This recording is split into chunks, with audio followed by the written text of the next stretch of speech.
Assalamualaikum warahmatullahi wabarakatuh. Kami dari kelompok 2 kelas 28, mata kuliah berpikir komputasional akan mempresentasikan tugas besar kami yang berjudul Sistem Monitoring Kinerja Karyawan Tambang. Sebelumnya izin memperkenalkan diri terlebih dahulu.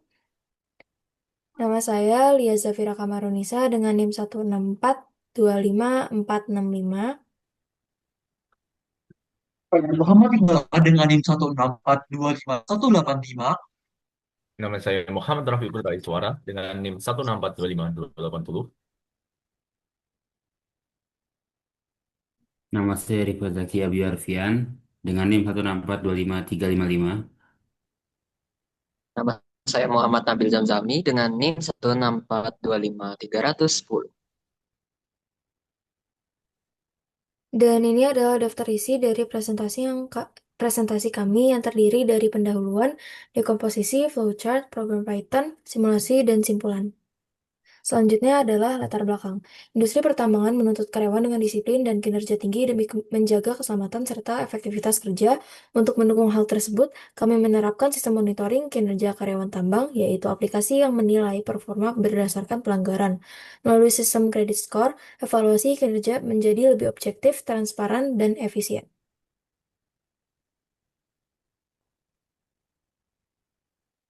Kemudian adalah rumusan masalah. Yang pertama adalah bagaimana menyusun dekomposisi permasalahan sistem monitoring kinerja tambang menjadi komponen yang terstruktur dan sesuai dengan logika pemrograman komputer. Yang kedua, pastikan alur proses dalam bentuk diagram alir atau flowchart dari sistem monitoring. Yang ketiga, bagaimana sistem monitoring kinerja tambang dirancang agar dapat berfungsi sesuai dengan mekanisme kerja. Kemudian adalah tujuan dari tugas besar kami, yaitu dekomposisi permasalahan sistem monitoring kinerja komponen yang terstruktur dan sesuai dengan logika pemrograman komputer. Yang kedua, mendesain dan memformulasikan alur proses dalam bentuk flowchart dari sistem monitoring kinerja tambang. Yang ketiga, merancang sistem monitoring kinerja tambang dengan fungsi yang sesuai dengan mekanisme kerja. Oke, selanjutnya adalah dekomposisi. Diagram dekomposisi ini sendiri dapat diakses melalui QR code yang ada di sini atau melalui hyperlink yang kami sediakan di PPT. Nah, eh, eh, masalah aplikasi monitoring kinerja tambang sendiri dapat dibagi menjadi dua masalah utama. Yang pertama yaitu adalah identitas pengguna yang dapat dipecah lagi menjadi dua masalah yaitu username dan password. Kemudian cabang masalah utama yang kedua adalah fungsi program yang dapat dipecah menjadi untuk menu manajer dan menu karyawan. Menu karyawan sendiri terdiri dari kalkulator gaji, sedangkan menu manajer terdiri atas input kinerja karyawan yang di dalamnya ada input pelanggan serta cabang lain yaitu adalah untuk melihat rekap kinerja. Selanjutnya adalah flowchart program yang kami buat melalui QR ada di sini ataupun hyperlink yang kami sediakan pada PPT. Selain itu, karena flowchartnya sangat panjang dan banyak grupnya, jadi bisa diakses saja dan bisa dilihat melalui QR code yang kami sediakan. Untuk program Python, sama seperti flowchart, dapat diakses melalui QR Code. Baik, untuk simulasi cara kerja program monitoring kinerja karyawan tambang, kita menggunakan VS Code, di mana demi kelancaran dalam perjalanan program. Sedangkan yang pada PPT kita menggunakan Google Colab. Nah, oke. Jika kita start, kita mendapat interface seperti berikut, di mana ada welcoming message, dan pengguna akan diminta untuk menginput username. Nah, eh, untuk username sudah dibagi menjadi dua tipe username. Yang pertama yaitu username karyawan, dan yang kedua adalah username manager. Nah, untuk contoh pertama kita akan coba input username manager. Nah, demi eh, biar cepat ya, password kita samakan dengan username. Nah, setelah memasuki eh, menu, nah karena username tersebut merupakan termasuk manager, jadi kita akan masuk ke menu manager. Nah, setelah login, kita mendapat tiga menu yang dapat kita pilih. Yang pertama yaitu input kredit karyawan.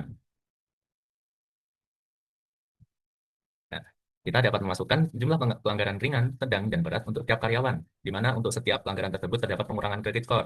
Nah, kita akan menginput satu persatu untuk setiap pekerja.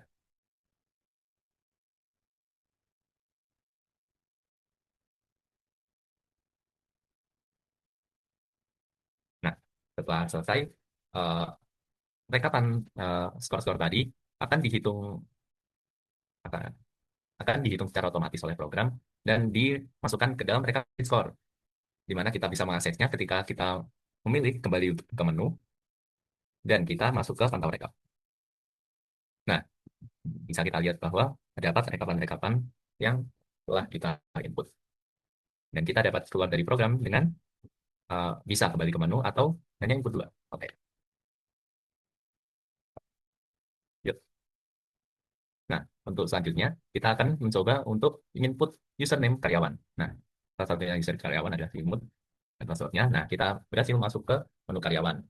Ya, terdapat 2 menu yang dapat kita pilih, yaitu kalkulator gaji.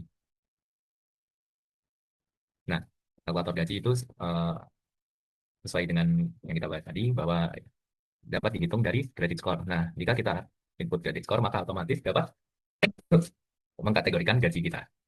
Nah, oke, dan kita dapat memilih juga untuk mengakhiri program.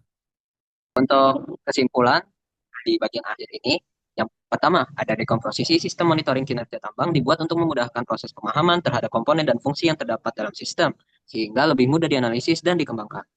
Dua, flowchart sistem monitoring kinerja tambang dirancang berdasarkan logika komputer untuk mempermudah proses implementasi program dalam bentuk kode pemrograman. Dan yang terakhir, ketiga, sistem monitoring kinerja tambang bekerja sesuai mekanisme dan fitur yang telah dirancang untuk melakukan pemantauan serta penyajian informasi kinerja tambang secara efektif. Oke, terima kasih buat semua yang mendengarkan. Maaf bila ada kesalahan. Selamat berjuang. Sukses.